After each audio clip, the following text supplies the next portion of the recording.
You're listening to the Modern Therapist Survival Guide, where therapists live, breathe, and practice as human beings. To support you as a whole person and a therapist, here are your hosts, Curt Widhalm and Katie Vernoy.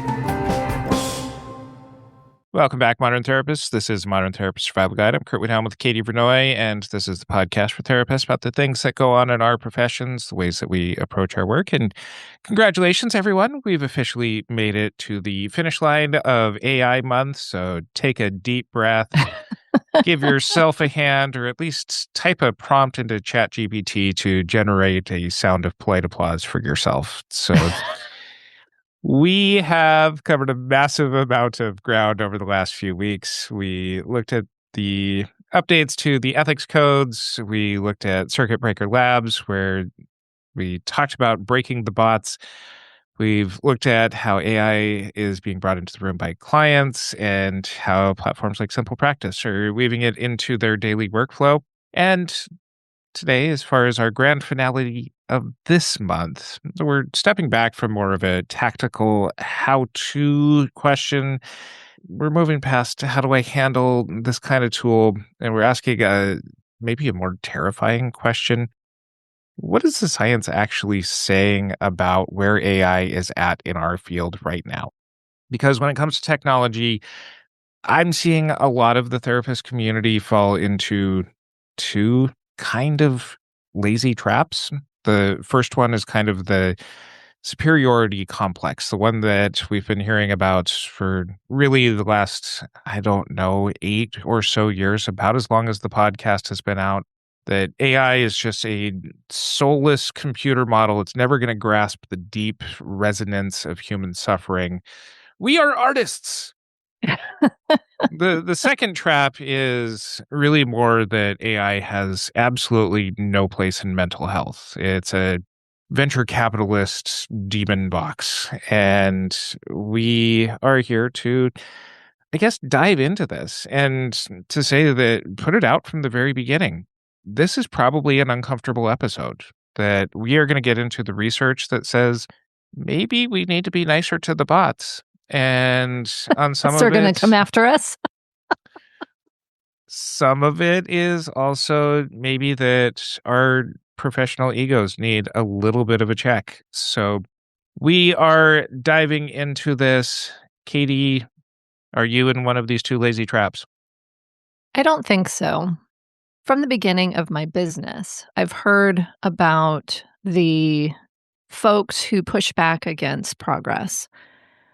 The blockbusters, the taxi drivers, the folks who say this is ruining the profession, this is ruining society, and they can't do it the way that we can, and they don't have any place in our profession.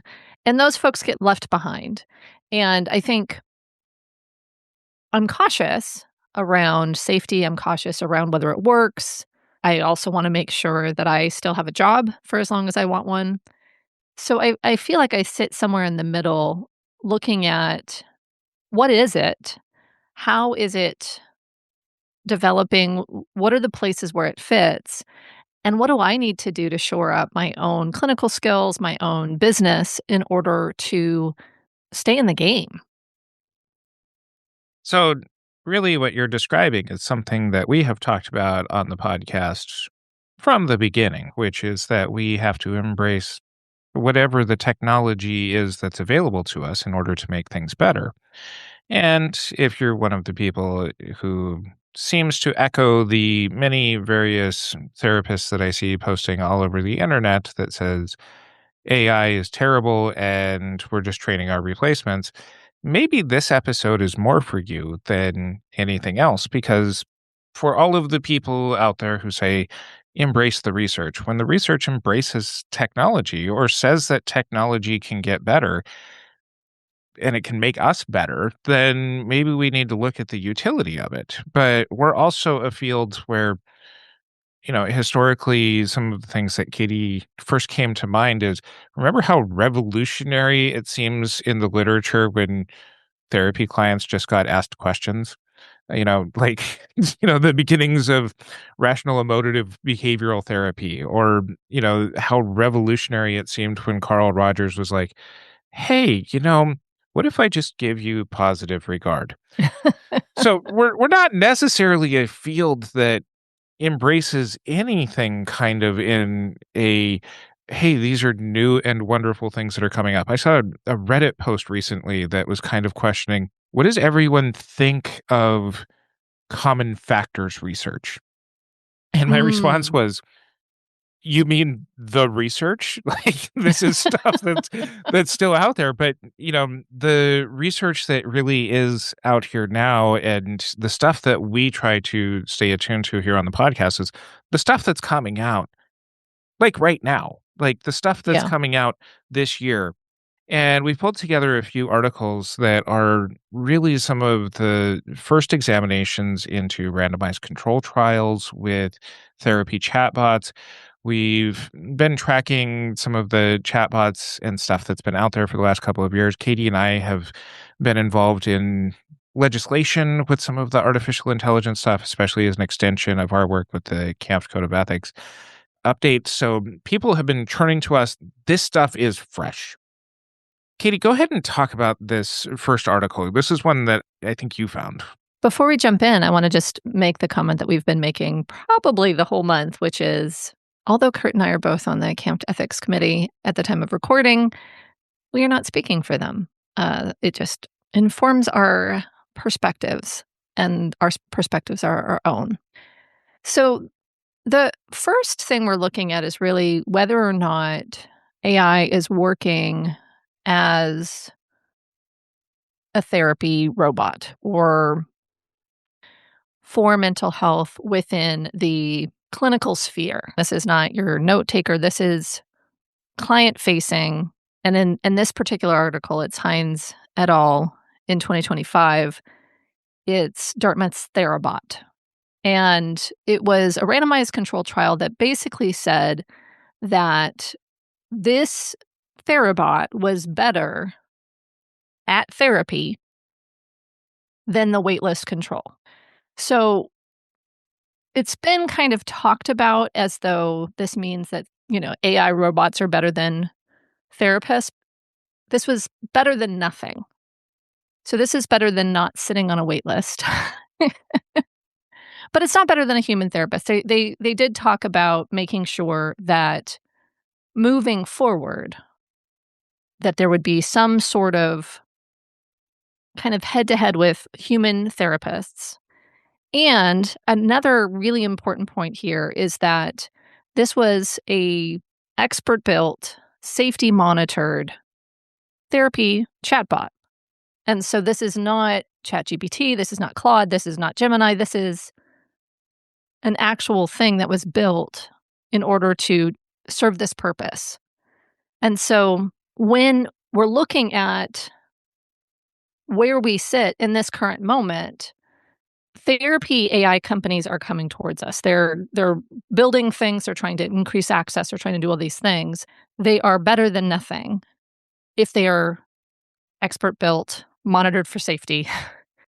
But I don't know that our clients are actually going there. They're going to the chats, the Claudes, that kind of stuff. And those things are not safe, as we talked about with Arul and Shirali from Circuit Breaker Labs. So I think there's this element of we need to make sure that we pay attention to this. We want to make sure that we're fixing what's fixable. But so far, there is still a place for human therapists. But these therapy chatbots are good. They are actually doing pretty good. And I do want to really highlight that this is not a new feature of technology moving into our space being the delivery of mental health stuff, that this has been going on for really as long as the internet has been widely available, of being able to deliver services to more areas and to people who wouldn't traditionally be seeking out therapy. So this is something in balancing the various aspects of our principles, of looking at if we really are, as professionals, standing for therapy being available to more people at more reasonable prices. This is something that does meet some of those social justice aspects that many of us strive for. And this is just the newest iteration of it, that we're not all going to be able to deliver services to all areas. Clients are going to face some of the barriers. This is a dropping of some of those systemic barriers. Now, I can already hear some of you arguing, but they're not going to stop there. They're going to come into our spaces too, and they're going to take things over like it's some sort of, I don't know if you play the video game Civilization, but or Risk if Yeah. you're a little bit more into board games. But they're going to come for our practices too, and this is maybe the kind of space to look at where things are at now. And I think that this is where one of the articles that I found is by Ovsya Anakova and Inslicht. This is from 2025 in Communications Psychology.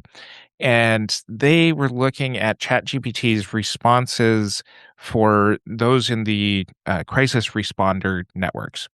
And this is one of the things that really stood out to me in listening to a lot of our audience, a lot of our larger therapist community. It challenges the idea that people have been saying for especially the last 5 or so years. The bots can never replace our human touch, our empathy, the way that we communicate. And this research actually shows that people who are on the receiving end of these services respond that the chat GPT directed responses show better empathy than humans do. They had looked at what people's responses were to the chat GPT responses versus the ones from the humans, and the people like the chat GPT responses better. They're nicer. They are, even with the sycophancy, the perceived empathy is really what people respond to. Now, this is in short, compassionate responses. These are emergency text lines. This is what is being delivered here. It doesn't necessarily hold up over time, but we are not as far ahead in the empathy game as we would all like to tell ourselves that we are. We've talked about sycophancy as a problem, and this continues to be a problem for artificial intelligence, but we are still ahead when it comes to long-term relationships and the touch on that, but there's some space here where we might need to learn how to be nicer from the bots. It's interesting, and I think this could get worse as folks use AI more and more because they'll get used to that sycophancy. And so to me, I think there's this element of being able to differentiate what is it they're actually finding better about the empathy for AI, and what are the things that over time are going to show that they're not getting the help that they need. There's the quick empathy that reassures someone when they're in crisis. But part of the benefit of therapy is that confrontation, it's that messiness, it's the relationship, it's the repair. And what I've seen in the use that I've had for AI in building out, you know, show notes for our podcast, for example, is that there's what a rule called a context pollution, which is over time, it gets more and more based on only the most recent answer. And so it loses the plot. And so it's constantly in this customer service, I want to please you mindset. And so if you ask a question and you shift it and you say, but what about this? It refocuses and pays attention to what's most recent. Although I think folks are going to like it better because it's reassuring and it's empathic, and that's, of course, you're right, and of course, you have all of the context, and you are the person that should win the argument. You are the best person I've ever met. At a certain point, it can be very clear that this is really just deceptive empathy. There's not anything real behind it, and that there's also nothing that you're really gaining.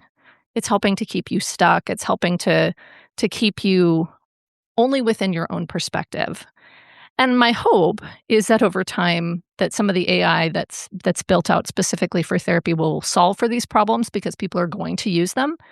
But when I've had some situations where I started, kind of tweaking something that was being written up, it just completely lost it. And it started creating something that was so iterative past what I had originally asked that I had to start a new chat. I had to sort through it. Like it was a mess. And I get concerned that these studies are very short term, as you talked about it. They don't necessarily get to that place where therapists are assessing ChatGPT, for example, in this space because they're not asking for that. They're not asking for the clinical perspective on it. And so maybe this sounds too clinician focused, but clients don't necessarily know what they need from therapy. And so them saying, I like ChatGPT better is kind of like saying, I like to go to therapy and sit and chat with somebody and have them tell me that I'm right and give me some quick tools that'll make me feel better. And so I think a lot more research needs to be done. And I think clinicians need to make sure that they aren't being cheerleaders. We had that conversation with TJ about the lack of clinical depth. And I think that's something that we're going to continue to go into. That clinical depth is really important for us as humans to do because I don't know how quickly AI is going to actually be able to replace that. To add to what you're saying, I think that there's always going to be more room to do research because, as we pointed out, we're taking on some of the first rounds of some of this research and looking at it. And these short-term research studies are going to lead to long-term research studies. I agree with you that a lot of people who are going to be experiencing these kinds of things as clients might not know how to switch to a new chat window or know how to ask or to prompt or argue back with their chatbot in the same way that clients don't necessarily always feel empowered to argue back and push back against their therapists. So I think that there is still a learning curve that's here, but I think that this is still something where there's a lot of space for us to have to take and embrace. And this is not the only part of society that this is happening in.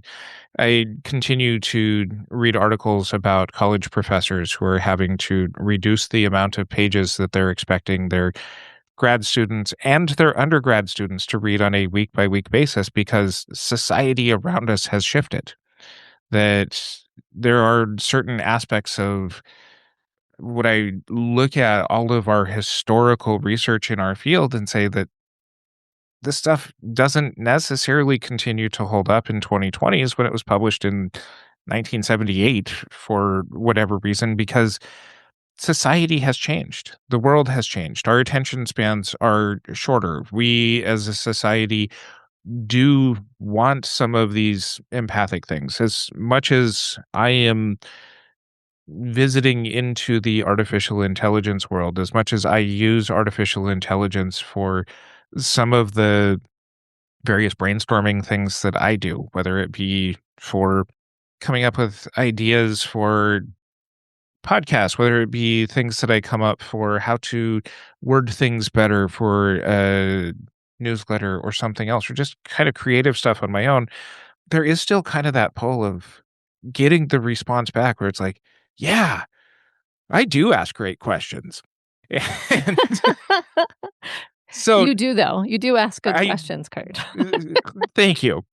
So I do think that this is a societal shift that even with the cautions and the familiarity that I have with artificial intelligence, that we are moving in this direction. And I think the crux of this episode is how do we take this with the advantages that we have as humans with our clients to use that long-term relationship and the confrontation and the deep work of therapy, but also taking what seems to be working from artificial intelligence and being able to either incorporate or adopt that in the work that we are doing in person with our clients. I think it's important for us to also make sure that we're looking at safety because we've talked about this before, but there has been a lot of that sycophancy, maybe even the context pollution, or those types of things that will create a crisis, that will put into place a weird dynamic where someone starts talking about delusion, suicidality, mania, those types of things, and chat or Claude or whomever will start validating these delusions and encouraging potentially dangerous behavior. There's also very easy ways to break some of the rules by spelling something wrong or putting some context around it. I think Shirali talked about that in the Circuit Breaker Labs episode. And so understanding that these bots can be available 24/7, they might be able to respond in a crisis. I think that being able to identify and link folks to ones that are safe, monitored, have escalation rules so that a person or some sort of safety protocols are in place is going to be our responsibility, because folks have died by suicide when they've been left to their own devices with some of these chatbots. And regulation is coming in and starting to regulate what chatbots can do, and I think that does help to create a little bit of safety both for our clients but also potentially for us as clinicians. But I think there's really a responsibility that we have to make sure that for our own clients and the folks who we are striving to serve, that we are part of the safety solution and that we are advocating for laws that make sense.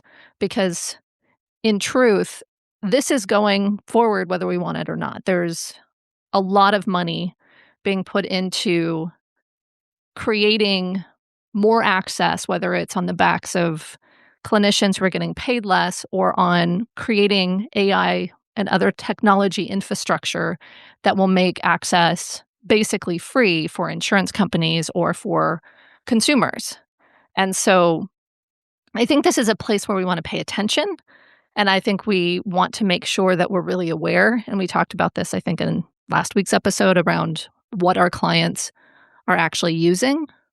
But this is another space where a practice like yours, Curt, I think is a really good model, where if you're working with high intensity clients, that you've set up coverage and coaching calls and those types of things that don't live exactly where this lives, but provide a different human mechanism of safety that can allow for some clients to feel like they don't need to turn to, especially consumer grade free chatbots, to try to get support in the middle of the night, because there's definitely it can be very problematic, as we've talked about in other episodes. We have both now brought up about the regulatory piece of things, that more and more states are moving towards enacting that there has to be some kind of human in the loop, human on the loop aspect of therapists when it comes to some of the artificial intelligence roles when it comes to mental health. Some of them are going to be creating a higher grade of what are called therapy chatbots, or if not outright banning them unless it involves human oversight. Others are going to include language around if there is mental health stuff coming up in a regular chat with a chat GPT or a Claude or something like that, that every so often it will need to pop up with a reminder of, I'm not a human, I'm just a bot. And these are some of the first rounds of legislation that is going in to address some of this as safety stuff. And it is based on some of the very real concerns that all of us are having, and being able to move into some of the safety to catch up with where the technology is. I do want to go back to the points, though, that I had brought up as far as what is it that we can use and adopt from this, because the other piece of this in some of the safety is what is also going to be what we are taking from the research as far as what is safe and how we communicate to clients. And this is, some of the opportunity for us to take some of this research from people such as Ovsyannikova and Inslicht is if there is ways that we can learn better empathy from some of the communication to be able to communicate with our clients better. Their research is on people who need the safety in the moment. The coaching calls that you're talking about, not that I think that people who are out there taking coaching calls are just answering the phone going, "What? What do you need now? Like, get over it. Rub some dirt on it, kid." But if there is places where we are able to take some of what is working from people in their time of crisis to be able to focus our energy in that. When people seem to be responding at this high level of need, this is where we actually need to focus our empathy even more.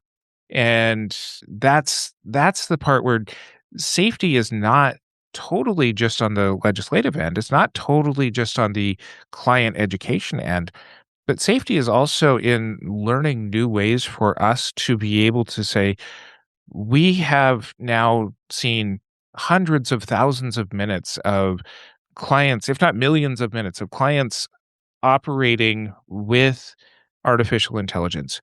This is an insight into some of the interactions that people are actually having and actually rating that they're deeming feels more safe than going to a therapist. What are the types of things that are in those reactions? Because you said we should learn from them. What are you talking about specifically? Some of that is first, we have to look at the human condition of the therapist. We have to look at where our own vulnerabilities are as far as we get tired. We're rushed in between sessions. Sometimes these coaching calls have to be incredibly short. AI doesn't get tired, so we have an actual really good comparison here of our competitor, air quotes around that, never gets tired. It's always there. Doesn't carry any emotional strain. It's not doing any sort of task switching. But what we do when we as humans are in that very short kind of space, we tend to give shorter answers. We tend to be really directive and almost kind of pushy sometimes. But what people are rating their responses are, at this point, I actually just need more empathy for where I'm at. And those are the kinds of things where we have research that we've never ever been able to compare to before, of a cross comparison of people want nice empathy in these heightened crisis moments. They want the pushback in the longer term relationships, but these are the pieces of information where we really have to put on that empathy face when we're reacting to clients at this higher level. And we have this research now smacking us in the face saying, therapists, get better. It's interesting because I think there is a real clinical utility in looking at the fine-tuning that's happened in trying to create these appropriate responses from an AI chatbot.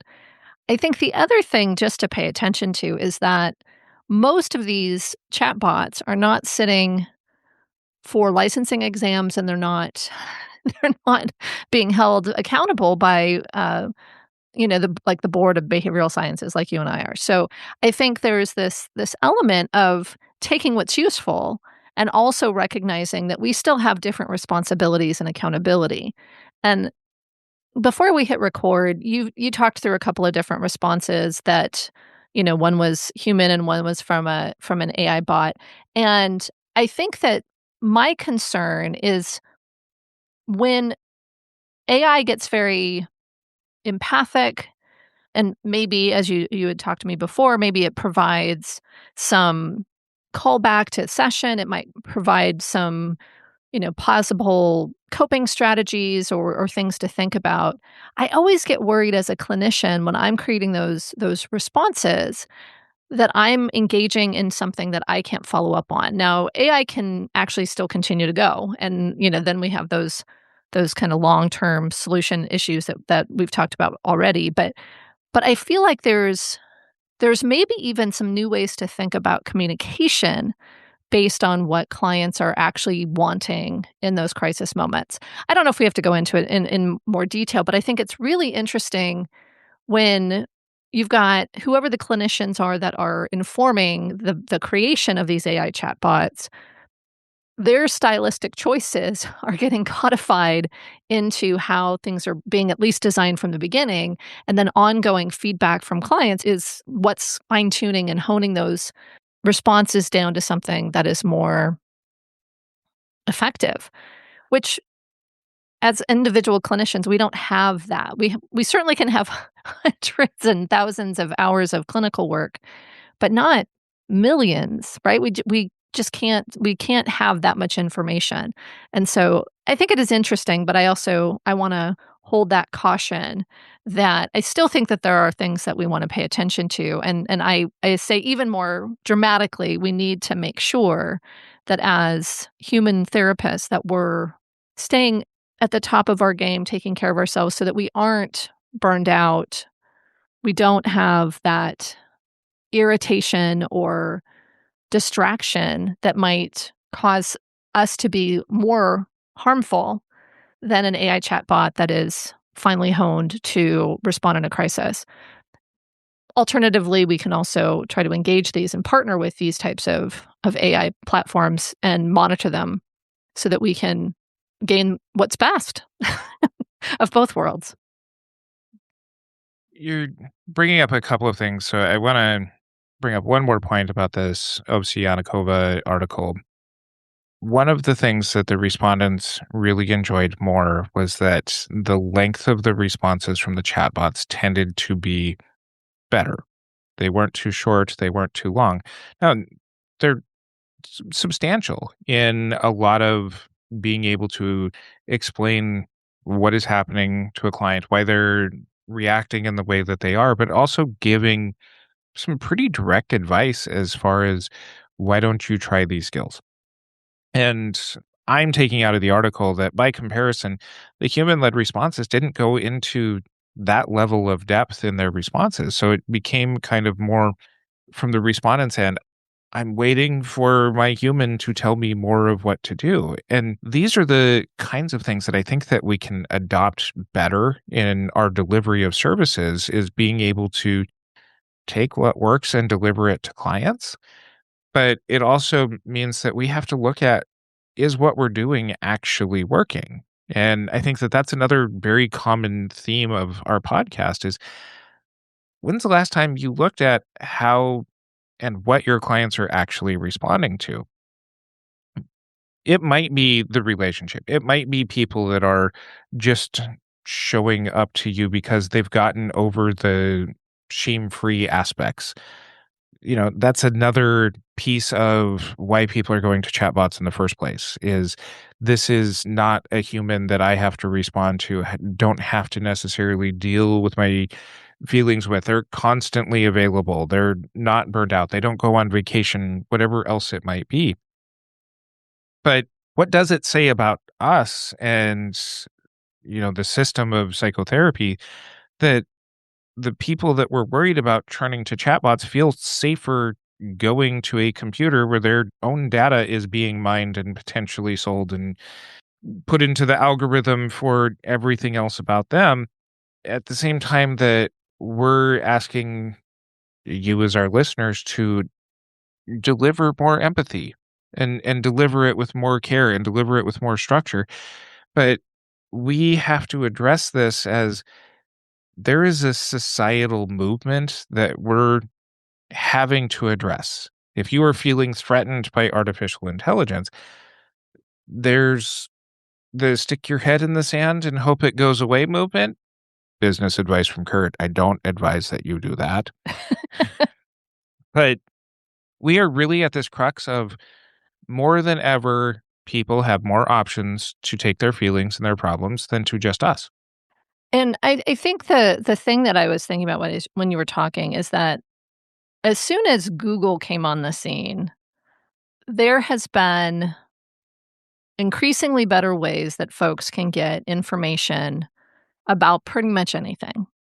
And that includes, at this point, information about how to take care of their mental health, their physical health, plan their travel, all those things.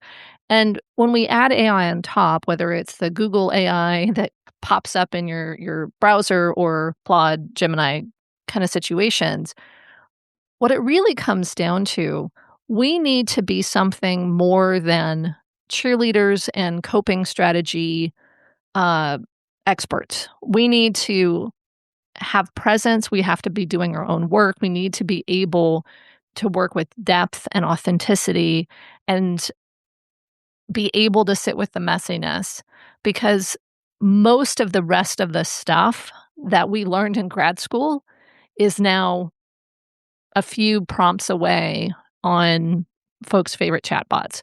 And so to me, it makes our profession, I think, a lot more interesting. And it maybe asks a bit more from us at times because of needing presence to be what we offer. We can't see a million clients half spaced out, hoping for the best. We actually have to provide some depth.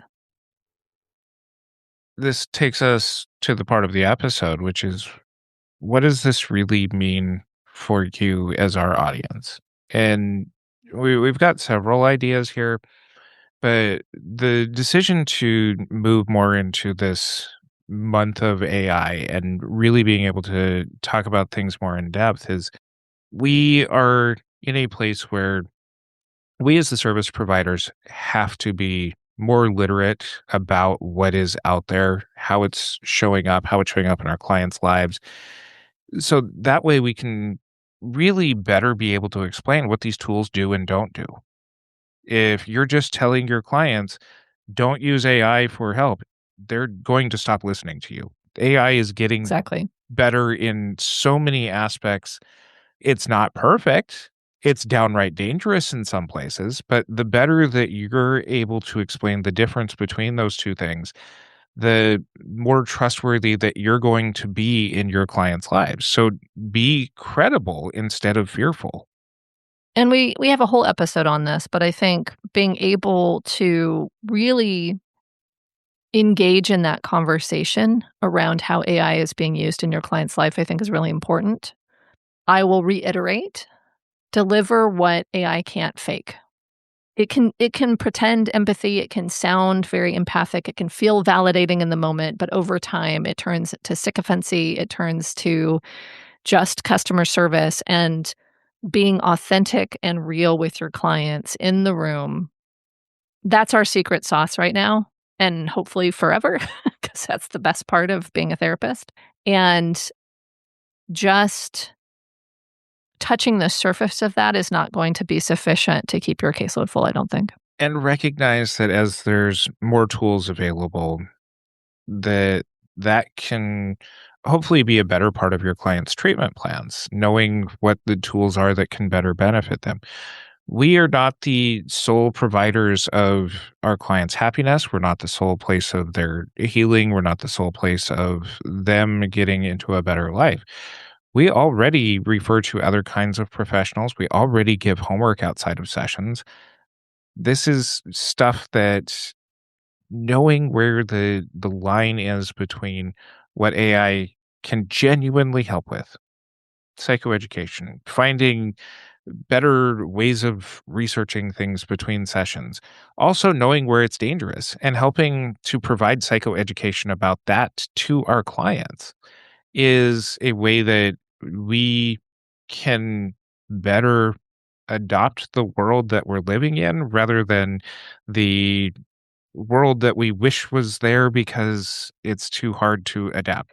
And to that end, I think there are places that we've talked about this in episodes previously, but you can incorporate your own AI to create stronger admin systems, make things easier for you, help you focus more on that clinical depth that we've been talking about, and also to potentially evaluate your clinical care. There are so many different ways that AI is being developed to support clinicians, both to make their job easier, but also to make them more efficient and effective. And clinical efficacy, especially when you have basically deliberate practice built in, because you've got an AI bot helping you sort through what you've talked about, what you've not talked about, things you've missed, moments you've missed, that kind of stuff. There's some stuff coming out that I think will really challenge us, and hopefully in a good way. So to self-reflect. If clients find AI more empathetic than you, what is your empathy actually for? And are you actually delivering it? That if we were to take the general attitudes of what we read in Facebook online posts, we're a very grouchy bunch of people and very critical. Yeah. Falling asleep, late, not answering the phones. So if we aren't actually exercising our empathy with and for clients, we're going to get replaced. Yeah. If AI can do things between sessions, what's our plan for clients who are needing help when we're not available? If it's just wait until our next session next week, you're not operating in the world that we live in anymore. Yeah. And I think we've talked about this in other places, making sure that what we're designing our practice to do really focuses on what is you, what can only you do, what are the things that AI has not done as well. And we've talked about clinical depth, but it's also complex cases. It's folks who are not in love with technology, who want an in-person human to human experience. And so some of that stuff is different than what I think some clinicians started providing during the pandemic. Taking a hard look at how do you make sure that you're showing up with the things that AI and the tech companies creating them cannot commoditize. The things that are, like I said before, the special sauce. And I think to close out AI month, one of the things that I think is the hardest piece of this is no matter where you're at in your career, you can be a student listening to us. Thank you for joining us very early on in your career. You could be somebody who's been well seasoned and listened to every single one of our episodes, and to the millions of people who fall into that category, thank you. And the question really is, there's not a lot of really structured guidance out there on how to solve this. This is something that is some deeper work for you to have to do about you and the way that you practice. And that's something that can only really be solved by you. The data isn't saying that you have to go and just, retire immediately and go and just, find a new job, find a new career, disappear someplace. It's saying that AI is genuinely great at parts of our jobs that are really easy to automate, but it's also something where we're still necessary. And go out and be aggressively human about those parts. Don't be aggressive towards your clients, but really lean into the parts of this that, let the machine do the boring stuff. You go and really deliver the stuff that makes the human aspect of it well. All of the evidence of our field right now is that the big VC stuff is going to try to take every single aspect and make things cheaper. AI is going to make at least the paying the humans delivering the services cheaper. Lean into the parts that you do well and be irreplaceable about it. I like it. You can find our show notes over at mtsgpodcast.com. Follow us on our social media, join our Facebook group, the Modern Therapist Group, to continue on with this and other conversations. And until next time, I'm Curt Widhalm with Katie Vernoy. Thank you for listening to the Modern Therapist Survival Guide. Learn more about who we are and what we do at mtsgpodcast.com. You can also join us on Facebook and Twitter. And please don't forget to subscribe so you don't miss any of our episodes.